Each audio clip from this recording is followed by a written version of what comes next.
And also from a recovery and work capacity standpoint, like let's say that you can only deadlift 100 kilos and your best clean is 90 or 95. Like that's gonna feel like a lot of weight, relatively speaking. Whereas like if you can pull 150, 160 kilos and you're just trying out for 100 kilo cleans, relatively it feels lighter and you have the ability to recover faster from those cleans. It doesn't feel like a max effort every time that you're doing it.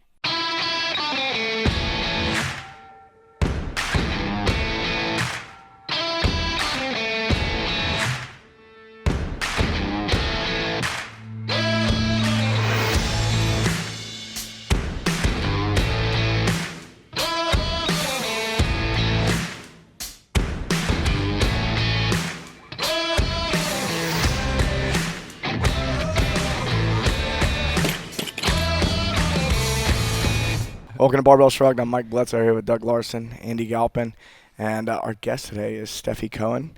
And you're an incredible lifter. You've lifted a lot of weights. You also have a really cool story. And you came through soccer, Venezuela, Mm-hmm. and then you made it to the United States. And I saw you come into the scene on Instagram. Was it a year or two ago? It was when I really noticed first. I was like, holy shit, this chick is strong. Good job. Could you tell us what your numbers are? Yeah. Like body weight and best numbers? Yeah, so I compete in the 123-pound weight class in powerlifting and in the 117-pound in Olympic weightlifting. In powerlifting, my best numbers are 370-pound squat, a 205-pound bench, and a 445-pound deadlift so far.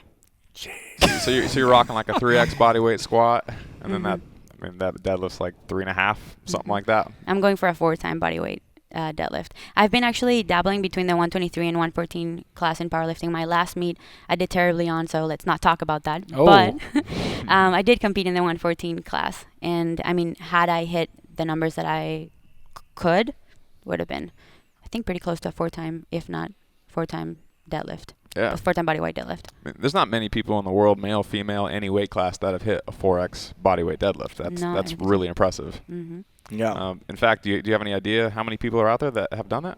No, actually, I'm not sure. You know? I have no idea. I've seen one person do that at the Arnold. He was a 181. He pulled like 800 pounds. Like tall, lanky dude. But even when I was watching that, I was thinking like, I don't really recall ever seeing a 4x times body weight deadlift before. I can't So imagine this is that many unique. females either, if ever. Like You that's might be a the huge first. number. Yeah. Yeah. Are any of those records in any divisions or organizations? Yeah, so I held the squat and total records or world all-time records for about a month before they got broken again. But I did it. I Bitch. did it. Who was it? I don't know. You want to take a tire iron to her knee? Yeah, right. Nancy Kerrigan style? Yeah. For you older cats out there? yeah, right. Half the audience is like, who is Nancy Kerrigan? What? Tanya Harding? What? Yeah. yeah. That was amazing. What about your weightlifting numbers? And my weightlifting numbers I've hit in training, an 87 kilo snatch. What's that? Oh, that's 95. that's good. Is what that is. Yeah, something. And What? 105 clean Yeah. and jerk. Yeah, so 90 kilos is 198. Mine is about 7 pounds. So yeah, Yeah. you're 190, 191, something like that. Mm-hmm. Yeah. Wow, that's incredible. Wow. It's not Yeah. bad. And you're studying physical therapy at I the am. moment. Yeah. I am. How's that going? It's rough. It's rough, but it's 100% worth it. And I just started my 3rd year, so the first 2 years have been, a journey.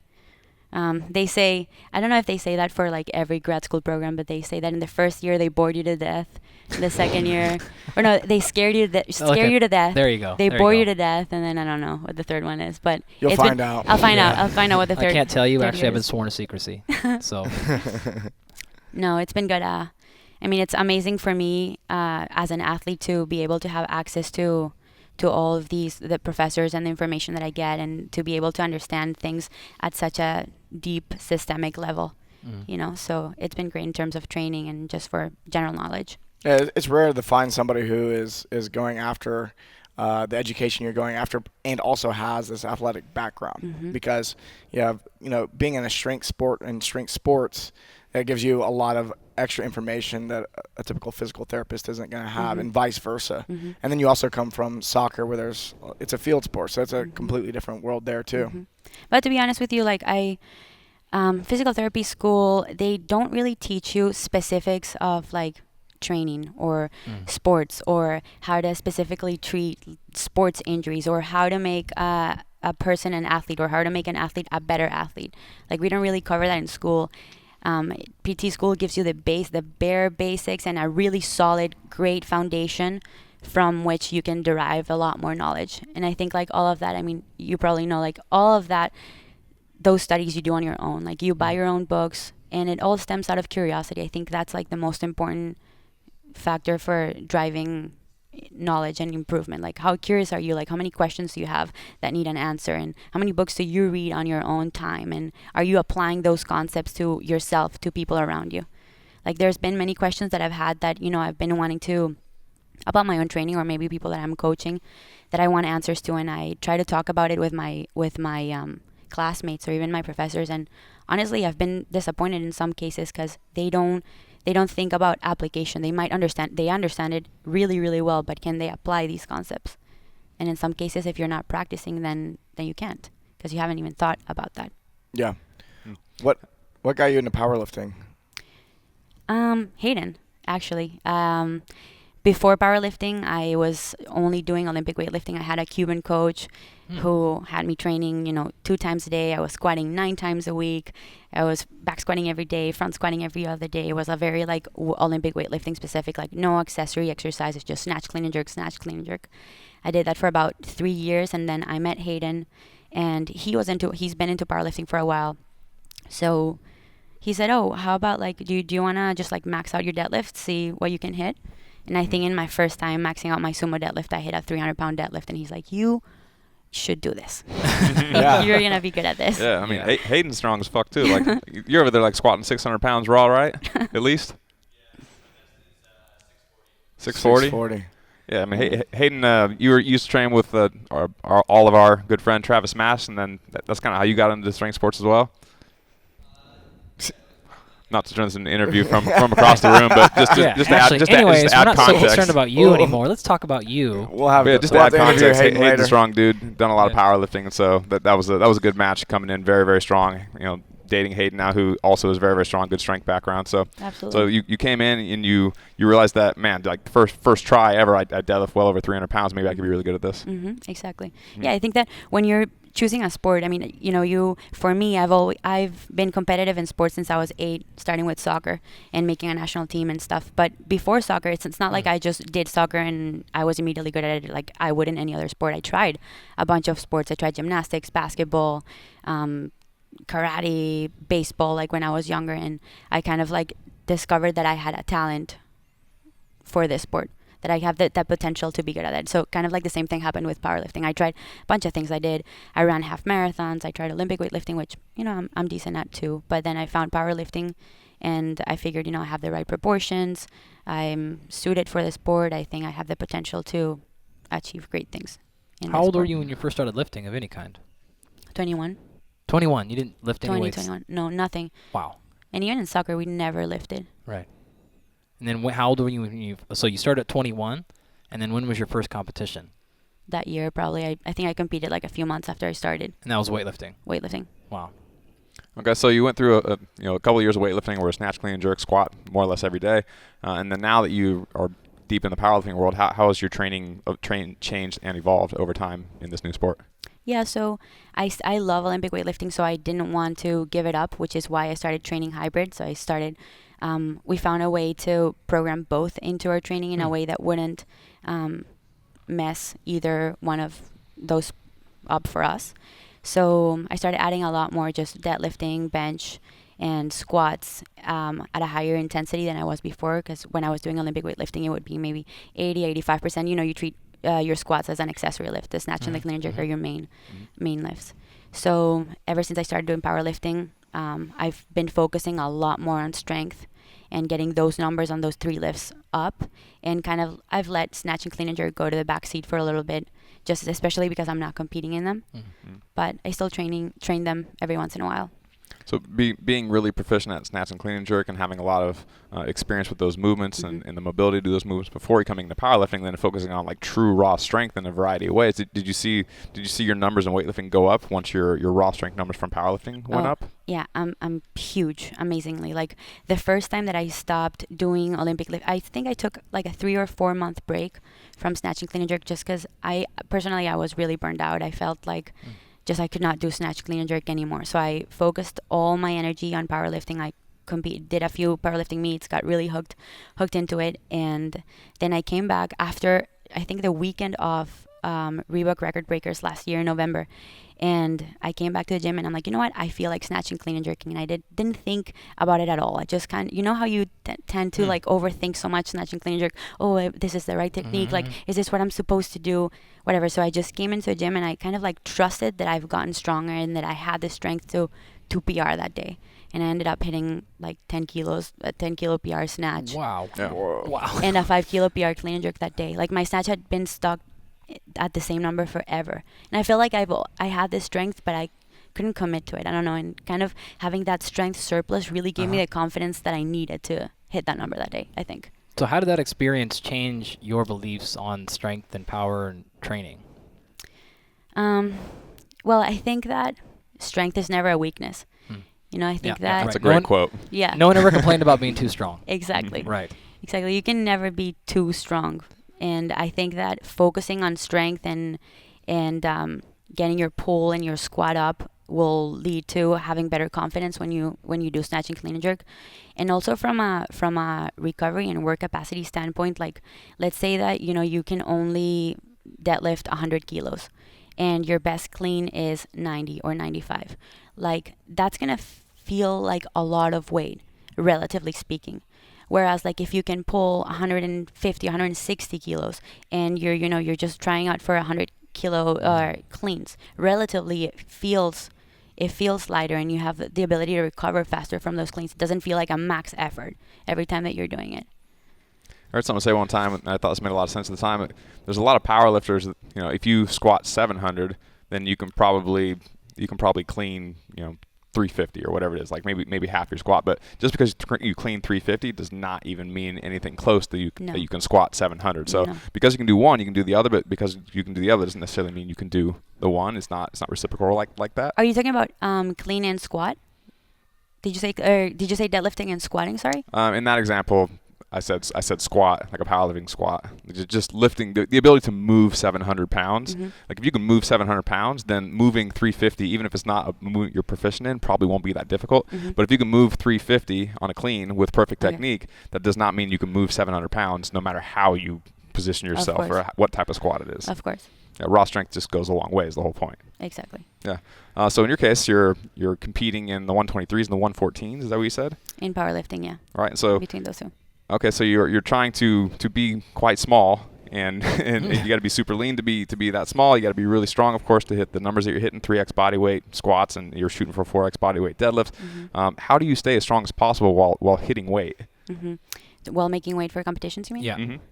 Yeah. Well, I try to train the heaviest possible without making it too hard for myself to cut when I have those meets coming up.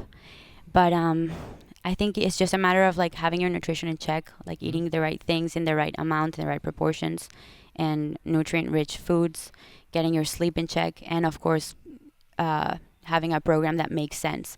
I think that and even if you're cutting, you still have the potential to make strength gains, even though you're in a calorie deficit.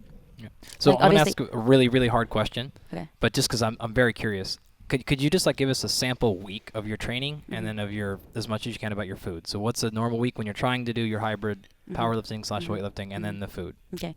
Yeah, so hybrid is basically it's a progressive overload program, kind of like a daily undulating periodization. So what that means is that, we start with high volume, low intensity squats at the beginning of the week. So we'll start doing maybe 70% for sets of 6. On the first day, we squat 4 times a week. Okay. Then the next day, it'll go up to 75% for sets of 5, then 80% for sets of 4, then 85% for sets of 3, kind of thing. That would be the month progression, right? The week. Within the week. Yeah, Okay, so got within it. the Yep. week, like we hit. There's your daily underlining. Got Yeah, it. Yep. exactly. So within the week, we'll hit those rep schemes in squat. A little bit similar in bench and deadlift, but not exactly like that. But kind of that's what we do. We modulate the volume and the intensity of the lifts during the week. Right. Kind of like in a positive slope. Mm-hmm. And what was the second part of the question? The food wise. So then what would you be eating during the week? Some examples. You said as long as you have your nutrition in check, you're fine. But Yeah. what does nutrition in check mean? So for me, I mean, you just you have to know where your maintenance level calories, what your maintenance level calories are, and take it from there. For me, I try to stay at maintenance. Like if I'm far away from a competition or even slightly higher, like even a little bit of a surplus, so that I can recover faster. But it's just a matter of like knowing exactly how much energy does your body need to maintain that amount of mass. Right. So that way you can maximize your training, but without getting too big at all. Exactly. Right. So without getting too far. And if you go too low in your calories, then the training goes down and the injuries go up, right? Exactly. It's all about energy balance at the end of the day. I mean, you don't, just because you're lifting weights and just because I'm trying to get as strong as possible, that doesn't mean that I necessarily have to add on mass. Right. Because at the end, it's energy balance, right? If I'm not in a huge calorie surplus at least, probably not going to put on a significant amount of weight. And especially for muscle, you know how girls think that just because they start lifting, then they're going to get like huge and all muscular and stuff. And that really is not the way it happens. The complete opposite is the truth. Like I've been trying to get swole for the last 2 years. And trust me, it's a lot harder than it actually is. Right. It's really hard Yeah. to put on muscle. Yeah.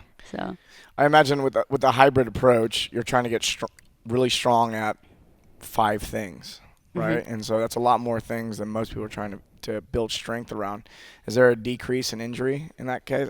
I think a lot of people would probably assume because you're doing more, you're putting more stress on the body, but you're having to program intelligently and spread it out differently. Does that variety help prevent injury over time, or do you find that to actually be a challenge? yeah, I think that having variety in your training can definitely decrease injury risk, especially because you're not overusing or overdoing any one particular exercise. But more important than that is kind of like finding that or making sure that your program has like an optimal load. And that's just basically kind of the stimulus or exposure that results in tissue strengthening, just enough to result in positive adaptations in your muscle, but not so much that it'll result in tissue breakdown.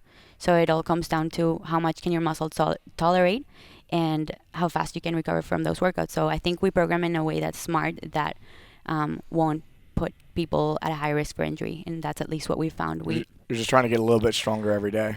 Exactly. Versus Yeah. you're not trying to dig a really deep hole. Exactly, just not overdoing it, just making sure that people can recover from those trainings fast enough to not put themselves at a high risk for injury. Are there any times after competitions where you're not training like that, where you're just like, you know what, for a couple months I'm just going to do some Metcon CrossFit things, or just do prowler pushes and strongman stuff, or is it like that every week, or is there a variety depending on when competitions are for you? Yeah, for sure. So I like to treat my competition schedule in seasons, and I think that one of the things that is commonly overlooked is the fact that powerlifting and Olympic weightlifting are just like any other sport. You can't just like do it 365 days a week in a competition style mentality. Like I think it's important to go through phases where you're not training specifically for Olympic lifting or powerlifting, and you should just do kind of like general style training. Like you said, CrossFit is great, strongman or whatever, just something to get your heart rate up and work on your endurance and your work capacity, rather than just be so kind of focused on 3-5 movements, whatever it is that you're training for. So yeah, like I said, throughout the year, I usually pick 1 or 2 big competitions, and then based on that I kind of start planning my training schedule around that. Have a phase where it's general and I'm just focusing on endurance, feel good, working on muscular imbalances, working on holds that I've seen in other training sessions that I really see that I need a lot more work on, and then from there kind of like start building it up as the competition approaches. I'd actually love to hear your thoughts on muscular imbalances. So have you found any imbalances over the last year, and how have you fixed those imbalances? we all have muscular imbalances. I mean, there's not one person that's just like built perfectly. So, I mean, have I found any muscular imbalances personally? Yeah, for you. She's like, except for me. Except for me, I am This built body is perfect. perfectly. Yeah. Like side to side asymmetries, or just one lagging muscle group that if you fix that weaker muscle group, your entire lift would probably go up. Things like that. Yeah, for sure. I think that one of the biggest thing that exposes what your weaknesses are and what you need to work on is your preferential lifting style. So to give you an example, I am really good at sumo deadlifting, but I suck at conventional. So like, what does that mean? I mean, it could be anatomical, like just I'm built in a way that is just biomechanically advantageous for me to be in that sumo position. That's one reason. And the other reason could be, you know, muscle preferences. Like my quads are probably way stronger than my hamstrings and my glutes, for example. As opposed to someone that lifts conventional that has a really strong glutes and hamstrings, to give you an example. So what does that say to me? That means that I should probably in my off season do less sumo and do more conventional to strengthen my glutes and my hamstrings. Right. So during or getting close to competition, you're focusing on your strengths, but you don't address the weakness till you get out and away from the competition. I do some conventional deadlifting too, as even when I'm in competition schedule, but I think that the off season's really a really good time to focus on that even more. So if someone was they thought about doing hybrid, they're like, great, I actually love powerlifting and weightlifting, I want to try both. What would be some of the mistakes that people would make just jumping into it, and how should they not, or how should they avoid it? And you mean if they jump into our hybrid performance method, Yours, or they're just going to make up their general? own? Like they got so inspired by you to do both, they decided I'm going to make my own powerlifting/weightlifting program. In other words, why should they listen to you instead of just make up their own? Let's take a break and then get into that. Okay. All right, welcome back to Technique Quad. We're here on Muscle Beach in Venice Beach. Mr. Corey Gregory, president of Muscle Farm, is with me today. What's up? We're not sure if we're supposed to be doing this, or we're keeping it incognito here. Talking so quiet. So quiet, and CTV's on his iPhone. All right, so if you watched the episode with Corey, do you know what episode that was, CTP? Episode number? We don't know yet. Google it. Corey Gregory, Barbell Shrugged. We talk a lot about how Corey has done the squat everyday program that him, along with John Bros, and the history behind that's like the Bulgarians did it and whatnot. Like, but you've been doing that for maybe 470 some odd days now. Today is 470, but we keep talking. It's approaching 500, so that's kind of where it's kind of heated up again. Right. So many in a row. So going on 500 days almost. He squatted heavy every single day, gotten a lot stronger, improved his mobility, and on the show we discussed how every single day you don't just do the same squat every single day. You make it a little bit different every single time. So what we're going to do on this episode here is we're going to show you all the different variations that you can do to make it where you're not quite doing the exact same squat every single day. Every day it's just that little change makes it where it's a little bit different. So of course, my demo guy here, show us kind of like just like your basic, we'll start with front squat, just like your basic front squat. Yeah, so when I do a front squat, first of all, I'm gonna go ahead and put these on because my mobility has increased, but it's much better when I have Olympic shoes on. And that is also kind of one of the changes that I made over using this whole thing in general with squat every day. So the way I like to do is I set up, now I'm still continuing to try to work on my front rack. When I take it off, I'm trying to stay nice and high. And a lot of people always ask me, like, how do you put your hands this way? And I just say, if you continue to front squat for about 30 days in a row, it'll increase your mobility. One of the main ones is obviously just a regular front squat where you're down on the hole and up. And then the second variation could be a pause, press up, and then you can go we go up to 10-second pause where you come down in the hole into the pocket and just try to fight the position the whole time. Push out into the belt if you have it on, and then up. Now, you might say, I just saw a front squat, but really you saw 3 different variations. I could turn that into 5 or 6 variations really fast. You can go front squat, regular rep, front squat with a regular pause, front squat with a long pause. You can add a belt, that's another variation. You could add wraps, that's even another variation. So continually your body's just changed a little bit, which is what the Russian did back in the day for where Louis got the conjugate method from. It was always a little different. And so, and each time you come back around, you're trying to beat your old max. So you're just playing against yourself constantly. All right, so there's tons of little variations that you can make. If we If we switch on to a back squat now, I mean, you can do a high bar back squat where, you know, it's high on your traps. You can do a low bar back squat where it's kind of like just below your upper traps. You could have various foot positions. You could have a super short, narrow stance. You could have a very wide, more powerlifting stance. Absolutely. It's different every day. So you want to kind of show us what a few of those look like? Sure. So one thing I didn't do very much was high bar back squat when I started this. So that's one of the things I wanted to get better at. So setting yourself up on a high bar, the same difference. Keep your chest up. You can do a regular rep with a narrow stance in your Olympic shoes, and then up. You can do your pause rep, same way. And then you can do a long pause, staying tight, and up. Now the other thing is, where's CTP at? It's right there. Hey, CTP. The other thing you can do is, you can add wraps, belt, same type of thing.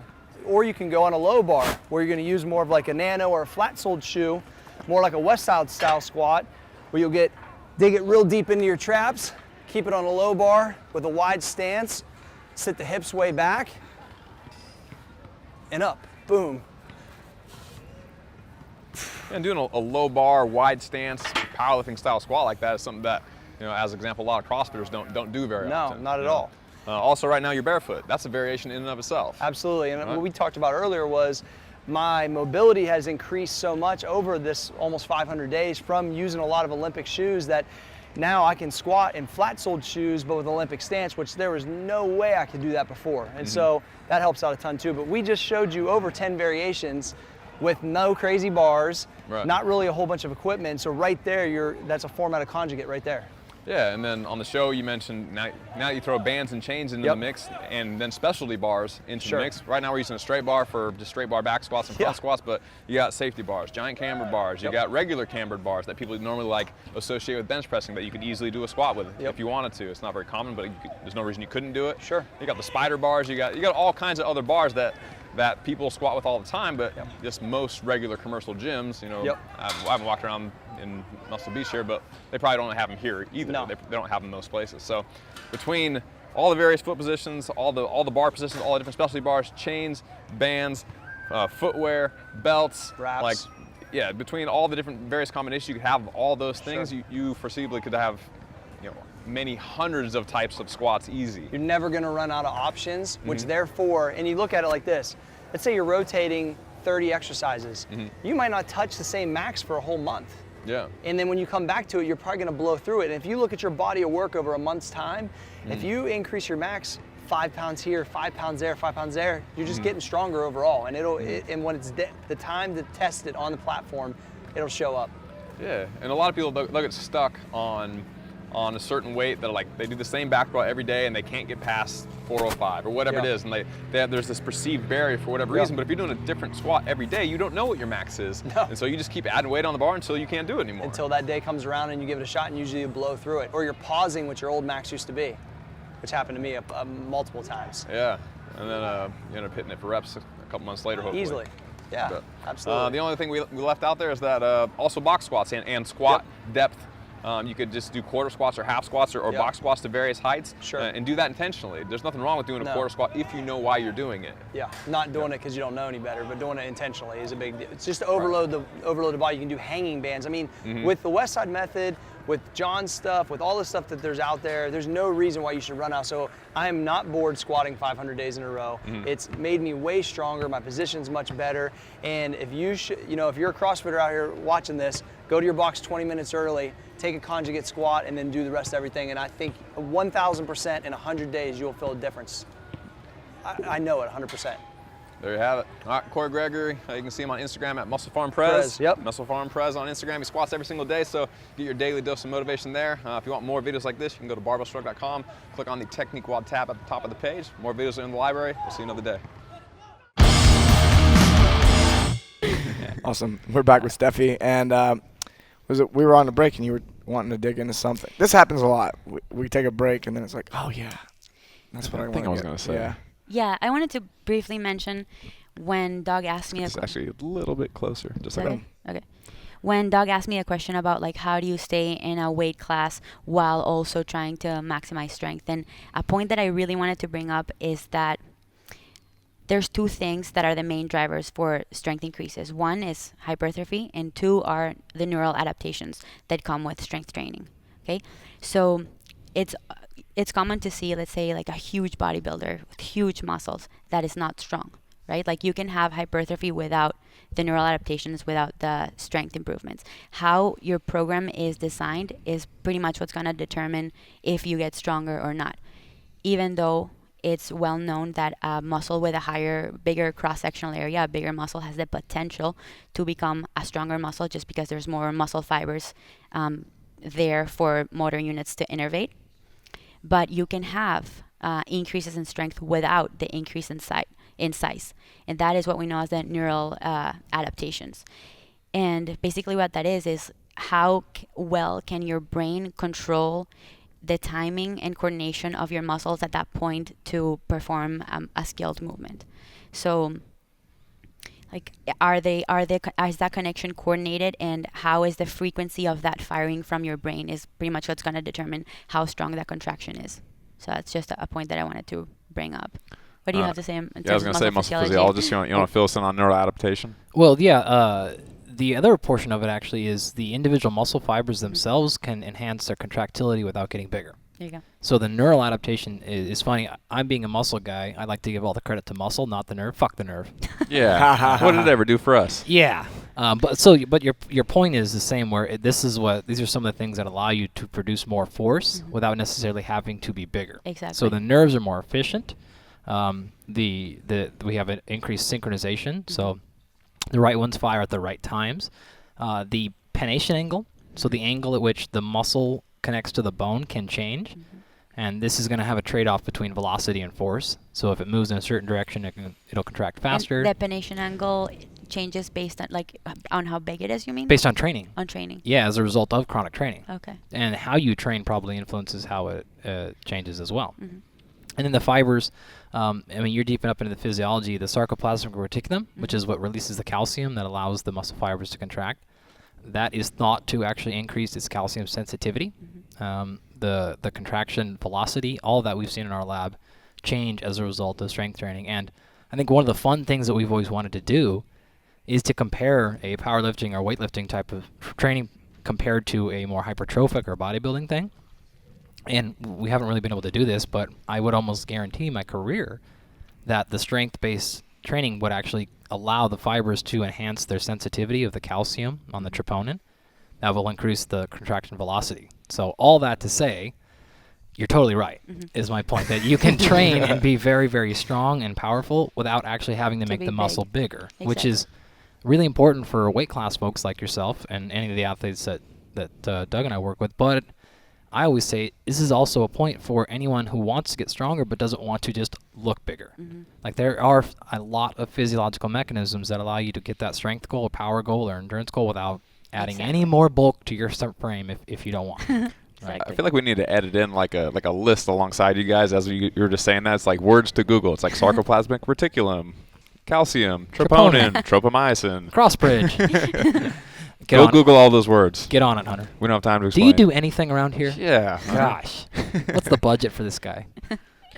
Too much. So to change subject real quick. So the other day on your Instagram, you were showing like a half kneeling.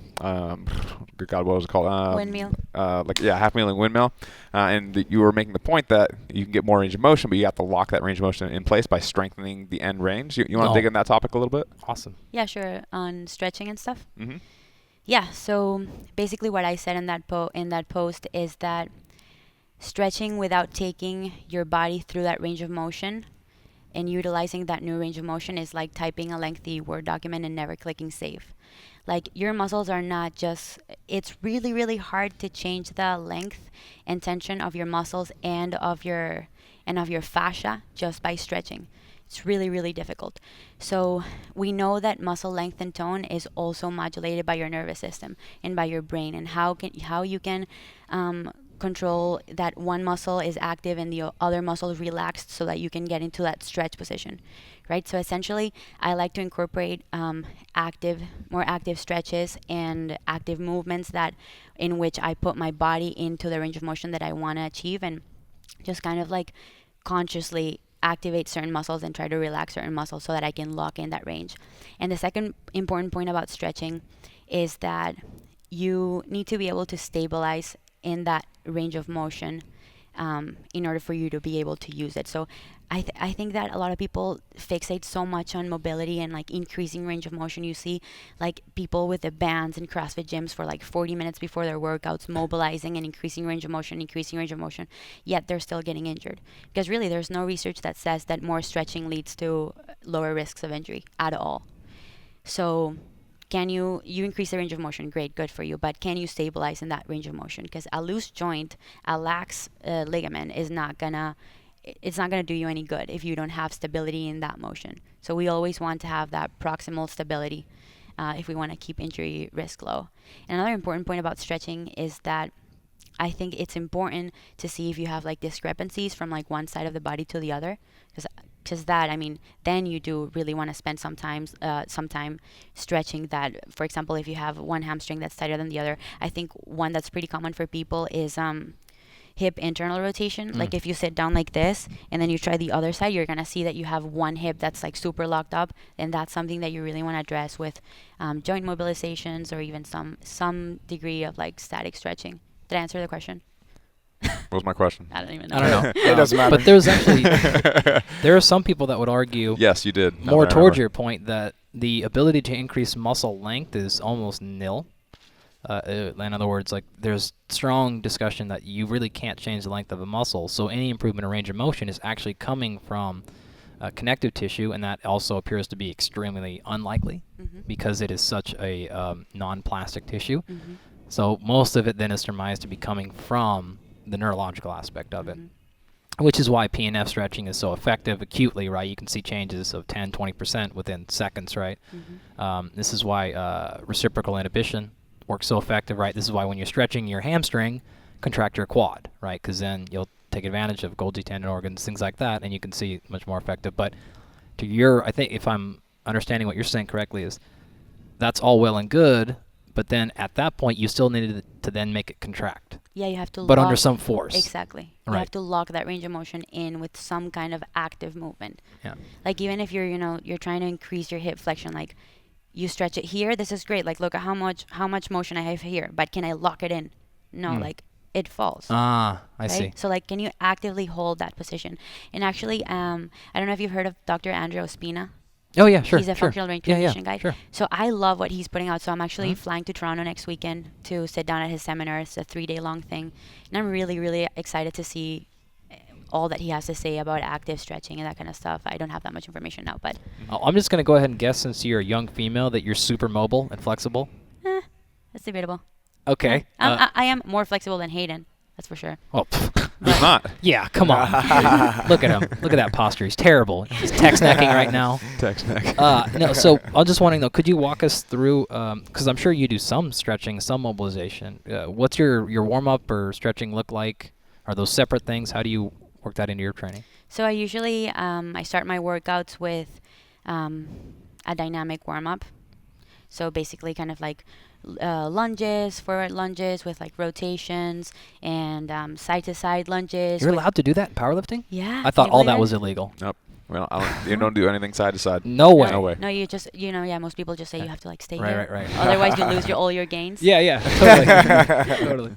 No. So yeah, I just incorporate some dynamic stretches at the beginning of my workout, and if I'm feeling tight, maybe at the end, just kind of like a little feel good, a little stretch at the end. Okay.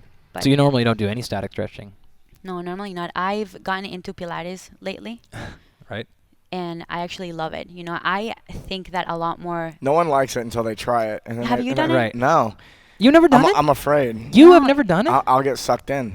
Oh, Seriously, That's you what would. I'm shocked. afraid of. It's Beca- fun. Yeah, kind of. Uh, It's I like horrible. Yeah. Like your hip flexors and stuff. You're like, oh, I'm dying. And you're like a minute and a half in. It's awful. Oh, I should probably do it. Yeah. Yeah. So- why did we mention Pilates? Just like your work, how you incorporate stretching and stuff into Oh it. yeah. But So Pilates is. I've been incorporating Pilates for maybe 2-3 times a week. Now that I'm in the off season of training, I have time to focus on the things that are important that I don't always focus on when I'm preparing for a meet. So I mean it's an amazing way to increase stability, especially like off your hip and off your trunk, Yeah, for sure. while at the same time getting into positions that give you nice, safe stretches. Right. So what are your thoughts on just incorporating range of motion work into your workout? Like if you were doing chin-ups with just like a 10-second hold at the bottom of each rep, or doing pec flies with the intention of getting a deep stretch at the bottom of the movement, or pause squats where it's a 7-second hold at the bottom of the range of motion of a full depth high bar Olympic style squat or like a front squat. Things like that to increase range of motion while getting strong in those end range positions. Yeah, all of that is great as long as while let's say you're doing the 7-second pause at the bottom of a squat, as long as you're not relying on your ligaments to hold that position. I see people kind of just like sitting down and then just like boom, they just kind of relax in that position. That's not necessarily good. You shouldn't be relying on ligament or even bone to hold a position. You should always kind of stay active in the position. But I think it's a good way to go about it as long as you're not just basically relaxing in that. Well, I mean, you see that a lot. People will pause squat. Yeah, It's I was gonna almost say like same thing, they're like right. relaxing at the bottom. Yeah. And then it shows up when they're squatting with speed because it's like they're skipping steps. Right. It's like a bounce out of the bottom all the time. And in weightlifting, like it's great to catch a bounce out of the bottom on a snatch or a clean, but it's not what you want to do every time. It's not No. what you want to practice. You want to be very strong at the bottom, which means you have a lot of tension throughout your entire body in that position. Exactly. Yeah. Exactly. Spot on. Yeah, so if I have short hamstrings, You have short hamstrings? yeah, they're like super short. Okay. How do you know? Because, I mean, they're right here. She's calling bullshit. It's like from here to here. Oh, he just got called out. Yeah. Yeah. No, but say I have tight hamstrings, what do I do? Like if that's something that I think is a limiter, what exercise or stretch would you have someone do? You can do kettlebell, double kettlebell. What's this called? And I'm looking for like a Romanian deadlift, double kettlebell, Straight leg, Romanian yeah. deadlift. Like a Straight single leg. leg? But with a locked up. Yeah. Yeah, with like a locked straight, up. stiff like a deadlift. Yeah, or just on like an RDL, like really stretching out those hamstrings and going to end range, maybe like in a deficit even, to kind of like gain some length. Should I hold at the bottom, or should it just kind of be active? Honestly, I don't know what the consensus is. Like, what does research say of like what is more optimal? I can tell you, research is not going to have a good opinion on that. There you go. Yeah, but So I guess it would just be preference. I mean, can you hold it, or maybe do both? Do some with a hold, do some without a hold. What do you feel that feels good that day? Huh. Kind of thing. Yeah, I want to circle back what Andy was asking before the break. Is somebody wants to get in, or is it Doug? me. It was me. Don't give him credit. Who's getting the I credit? Good thought of question. it first, and then I told Andy. Oh, that's right. Now I'm going to ask it. Someone wants to get in they're Oh, a yeah. weightlifter or a power lifter, and I think a lot of people, especially if they come from CrossFit, have interest in being strong in all 5 lifts. What is the initial approach on that? Obviously, they could work with you, but a lot of times people are just going to like start diving into it. What are the common mistakes that people are making when they're trying to get strong at so many things at once? There's always the overdoing effect. The more is always better, no pain, no gain syndrome that most people have, that they think that, I just need to do more of this and more of that and more of that, when honestly that's not necessarily the case, and that's not the way that we program either. Like, we're very methodical in the way that we program and the way that the workouts are scheduled. And I think your question was more like, why should It was they, the better question. Why Yeah, should, right, why should they listen to us instead of Yes. just like doing it by themselves? Right. And I think I see why you like that question better. yeah, right. It's a good question. I liked it too. And I think it boils down to, like you said, evidence or literature doesn't always have an answer for everything. And I don't think there's an answer of, is it a better training method to incorporate the 5 lifts in one if you're trying to get better at Olympic lifting and powerlifting? There really is not an answer. But what I can tell you from experience is that it does. And so I think part of our credibility is the fact that we've successfully been able to partake in both sports and compete at a high level in both sports without getting injured, and while making progress for 2 years, which is how long we've been together and competing and running hybrid. So I just think experience combined with basic understandings on strength and conditioning and physical therapy and exercise physiology, I think it's a strong combination. So with hybrid, are you literally doing all 5 lifts in a week? Yeah. Or how does that look? Yeah, so with hybrid, you'll have the squat and deadlift frequency is pretty high, and then you'll be doing some kind of snatch, some kind of clean and jerk twice or 2 or 3 times a week. So squatting, what was it, 4 days a week? Benching 3 days a week or something, or 4? Actually, how many days a week do they bench in hybrid? Okay, yeah. 2. So Yeah. right. So 3 days a week you're pressing. Mhm. You're mixing it up, and then one day a week or so snatching, 1 day a week of clean. Yeah, and different variations. We like to add in complexes so that, so people aren't, so that forces people to stay at a lighter loads and not necessarily max out on those lifts and really get the benefits from the higher intensity and volume of the squats and deadlifts and really get strong, while at the same time they're practicing the skill and motor patterns of snatching and clean and jerking at the same time. So earlier you said that more is not necessarily better, which is something that people say a lot on the show. It seems to be a recurring theme from many of our guests. So how would somebody know if they were doing too much? They're not making progress in training. They're constantly injured. They're complaining about lack of motivation, like they're mentally checked out in training. I think those are the 3 main factors for just doing too much. Mm-hmm. I feel like sometimes if people aren't making progress, they don't go, "Oh, I'm doing too much." They go, "I'm not doing enough." Exactly. I gotta ramp it up again until they get Exactly. injured, and then when they get injured, or like they just totally lose motivation, then they're like, "Oh, okay, Exactly. now I think I'm doing too much." Yeah, Then no, then they try to pull it back. You have no idea how many times we get emails like, "Hey, so I'm doing CrossFit in the morning, weightlifting in the afternoon, and then I'm doing powerlifting. Do you right. think I can add You the get those gymnastics emails program?" Yeah. Yeah. Do you Yeah, we've think got I a lot can of those do it? too. And we're like, And I'm hypocaloric. Right. that too. I'm like, doing keto. yeah. Right.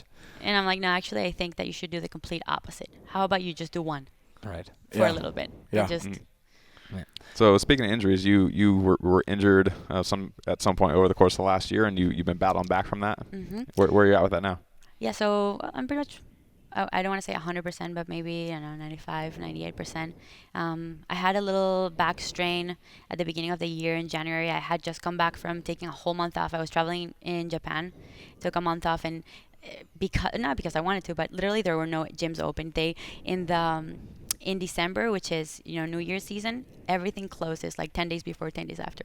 So we were pretty much forced to not train, which wasn't that great. But so I came back. I think that I started pushing it a little bit too fast as soon as I got back, and just started having some back pain. And because I was preparing for a huge meet at that time, I had the US Open, the USPA US Open in April, and there's money involved and there's recognition involved, and I kind of really wanted to compete. And even though I knew that it wasn't the best thing for me to push past the injury, I still did it. I honestly, looking back at it, I don't know why. I think the best thing to do when you're injured is really listen to your body and give your tissues enough time to heal, because that's the only thing you have control over. You can't control how fast you're going to recover, right? So you just kind of have to take a step back and wait until you feel better. What was your rehab process?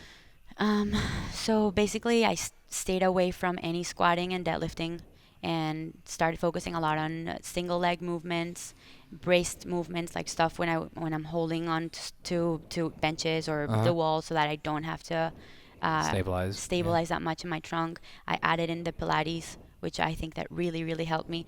More so mentally, I think. Like, I felt like I was doing something, that was benefiting me, that was good for my health. And also, I mean, it's made the symptoms a lot better.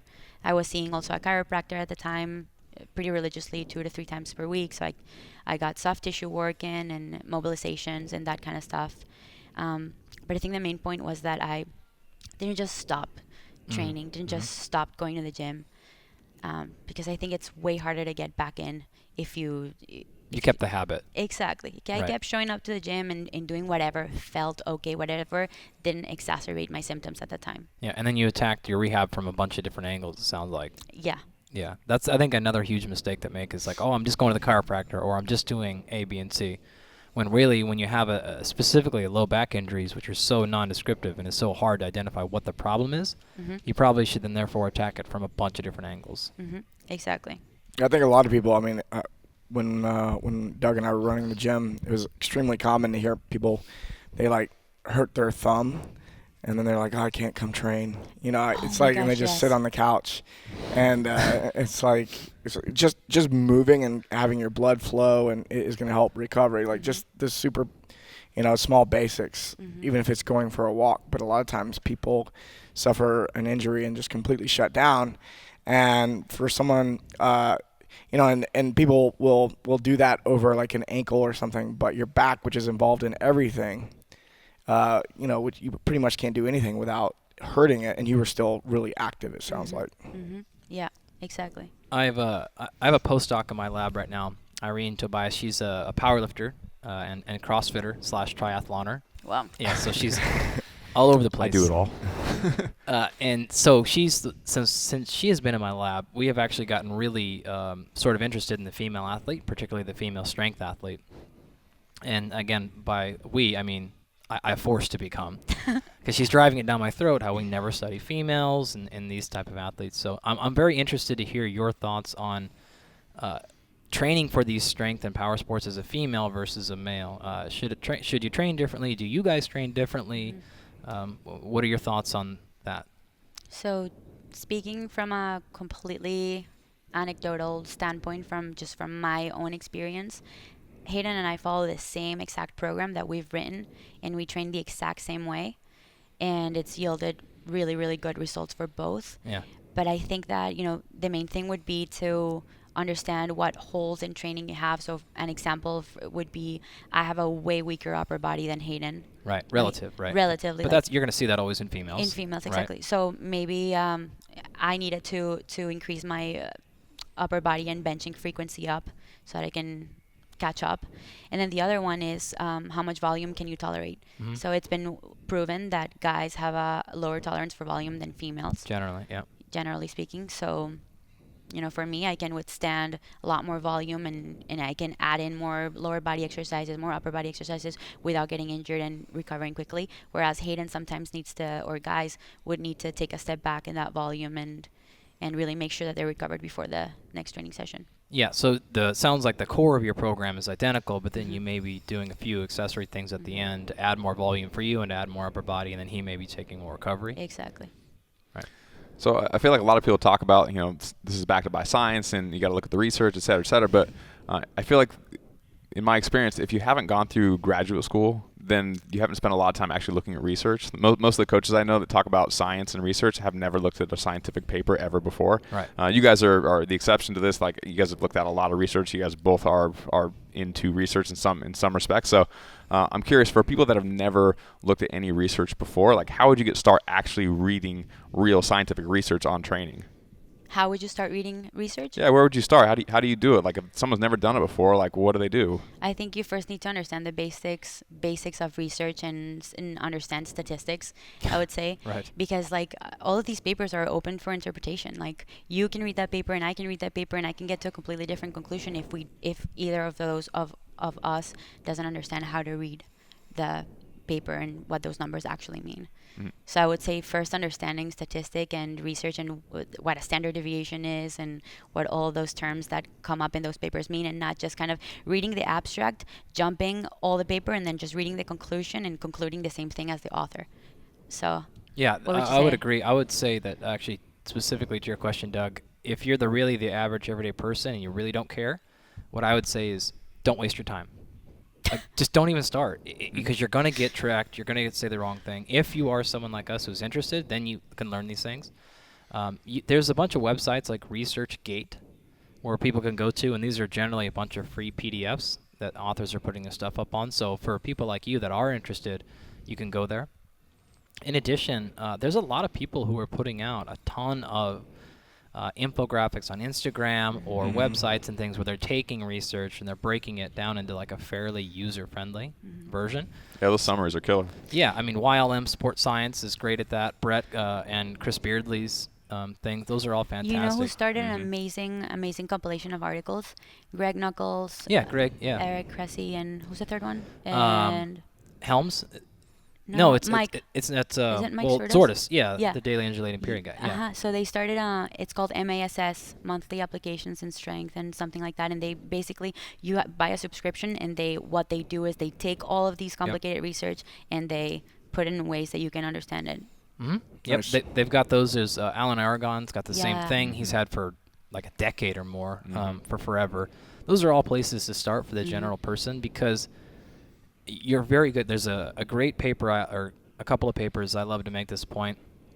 2 classic studies I use in my class, and what they did is they wanted to look at muscle recovery, and their version in this paper, they were referring to muscle glycogen. So this is the sugar you store in your muscle. So you burn that during a workout, right? And they want to look at whether or not I gave you protein, or protein and carbohydrate at the same calorie total, both cases, right? And see which one enhanced muscle recovery. Or did they? And in both 2 papers from 2 different labs How do you found measure muscle recovery? the muscle glycogen. Okay. So how quickly the muscle glycogen came back. Okay. So you biopsy them before, Okay, got biopsy it. them afterwards. And both papers showed no difference in muscle glycogen recovery between the protein group and the protein and carbohydrate group. Okay, now that's the indisputable fact, right? That's what's proved. But the fun part then is, what's the title of the paper and what's the conclusion at the end? So now this is entirely true. But this is a great example of you and I could both look at the same piece of data and have completely opposite conclusions and both be 100% right. Mm. So for example, I read that and I went, oh, okay, that to me means I can add protein to my carbohydrate drink and it won't harm my recovery.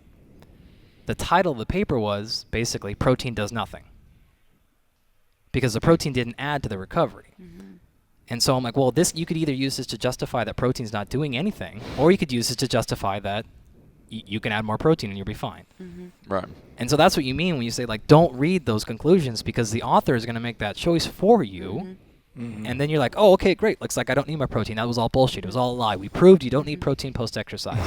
And also, But they weren't looking at muscle growth or repair or inflammation or any of these other things we know protein does. Yeah. So be very, very careful with those things, and let that up to the scientist is basically what I would say.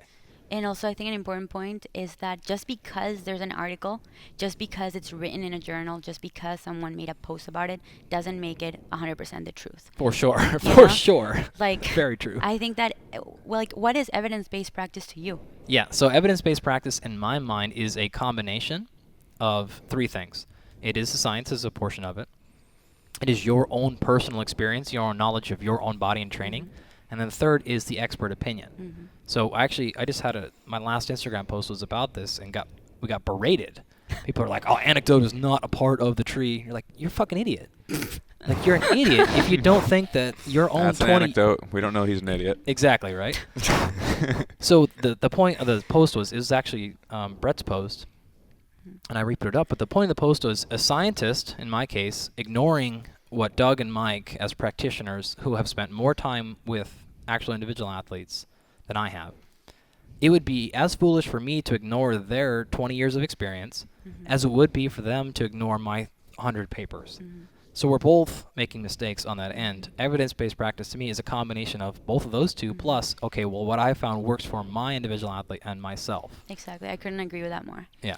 Well, it's funny with wanting research to back everything up, because it's like I apply that to strength conditioning. I want research to back everything up, but then in the whole rest of my life, I don't apply it to anything. It's Right. like Totally. it's like Yeah. when I'm pulling out into traffic, like I know I shouldn't pull out in front of that car, and there's no scientific paper that tells me I shouldn't pull out in front of a car because I might get hit. But Yeah. my anecdotal evidence says I pulled out in front of a car one time and I got hit, and I shouldn't fucking do that anymore. Exactly. And Yeah. so you don't. It's really interesting how it only applies like in one field, but then across the board for every other category of your life, nobody brings it up. No, Yeah, I think and now Mike did a great job, because I think his daily undulating periodization study, one of the first ones, was in powerlifters, I believe.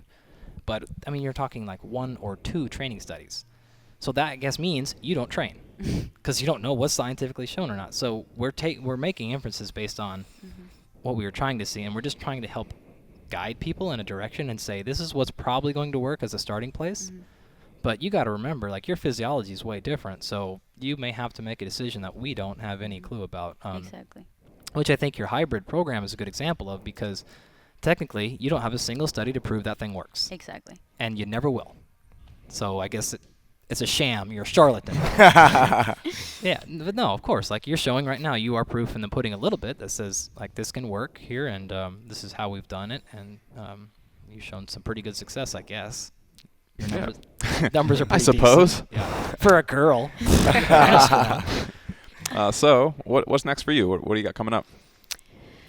In terms of competing, Yeah, just competing or training or Life. anything in this world. Where are you going for lunch? Like what? Oh, just kidding. no, Tacos? I don't eat. I don't eat anything. I don't Oh, have lunch. right. Celery? Breatharian. Negative calories. Breath- Yeah, Breatharian. exactly. Breatharian. Just celery, carrots, Water. water, sometimes. Mm-hmm. No. Good. Mental toughness. Good. No, I have my eyes into a couple of competitions this year. The biggest one for me is gonna be Record Breakers by Jesse Burdick. I was there, like I said, last year, and it was an awesome meet. It was really, really well run, really fun too, with cash prizes and stuff. So that's one, like the biggest one that I have What coming do you up. do with your money when you win it?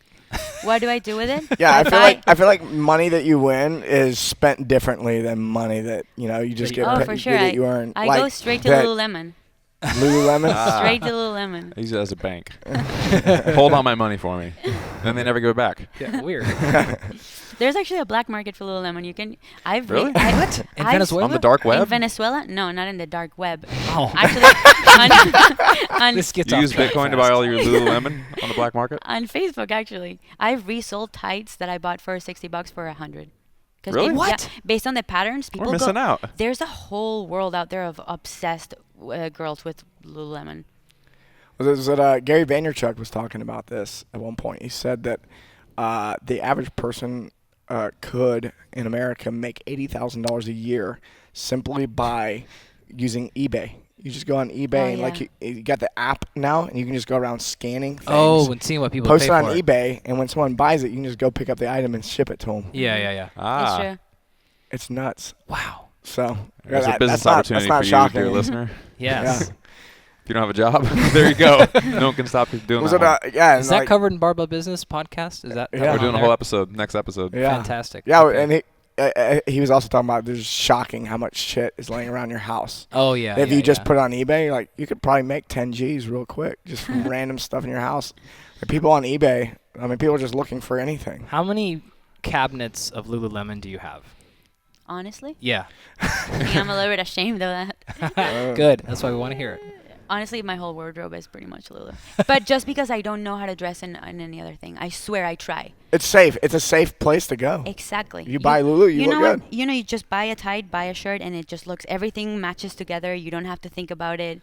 I've tried to shop in other stores, and I end up looking like a clown. You see me outside, and you're like, what the hell are you wearing? Just nothing, it doesn't go. I can't make it match.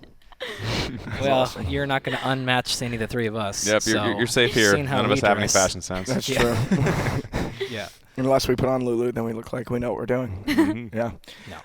Where can people find more about what you got going on? What's your Instagram? You got Yes. a website? Yeah, so you can find me on Instagram at Stephie Cohen and at Hybrid Performance Method. And then the website's the same, www.hybridperformancemethod.com. I have one little pseudo final question before we cut out of here. Just is there any advice or tips you would give to any females listening that like to strength train or kind of getting started? Anything you want to anything. How to get into it? or whatever message you'd like to send to the female strength and power lifters and weightlifters out there? I would say just do it. There's so many benefits to strength training for women, like ranging from, just more muscle mass equates to more calories that you can consume because you have more active tissue. You get to eat more. You get to eat more. That's really okay. important. Also, More chocolate. decreases your risk for osteoporosis, For so it sure. makes your bones stronger. And it's a great way to burn fat, burn calories, to exercise without having to be just stuck on a treadmill for 45 minutes. It's a lot more fun. And then you have the whole community aspect of it. I think it's one of the things that draw me into it, that you can get into with strength training if you go to a CrossFit gym or a powerlifting gym. Okay, second then follow-up question then. Mhm. Is there anything for guys who are coaching females that you're like, hey, don't do this, do this, or any advice for the CrossFit coaches that are coaching female athletes? I The men coaches. would also say listen to your client, and especially if it's female and if she has like any type of concerns, listen to her. Don't just ignore what she's saying. Like if she's scared of building muscle, don't just kind of whatever, like just put up with it. Kind of, I think that it's really important to educate them, the educational component, like explain to them why they can calm down about that particular thing, or explain to them what are the benefits of strength training and what are they really going to achieve with it. and not just disregarding what they're they're thinking about it. Right. Right. What about during competition or like on the platform right before? Do you like to be addressed or treated a certain way that you think like is different than anybody else, or? I think it's important, especially for guys who coach girls, to understand that emotionally we're a little bit more unstable than guys, and we really do need that like emotional support before a competition, especially because we tend to get a little bit crazy. Um, just be there for that girl, and kind of be strong for her in that time of emotional distress. So what can they do to provide that support? Does you literally mean just like physically being there, or anything in particular? And emotionally, just like calm them down, encourage them, and tell them that everything's gonna be okay, that they're doing a good job, like positive reinforcement, all of that stuff. I mean, definitely, it's not easy, and Hayden can tell you, Hayden, who's my coach, that it can get really tough, especially sometimes if you get too down on yourself or you're extremely like worried about a competition. He gets frustrated as well, but it's really important to just kind of like keep that positive commentary going, like, come on, you can do this, like, you're gonna do great, don't worry about it. And I think it's part of coaching, not only for a girl, I think for a guy too. If you're a coach, you should be providing that for your athletes. Yeah. Yep. Thank you. Great advice. Thanks, Stephie. No.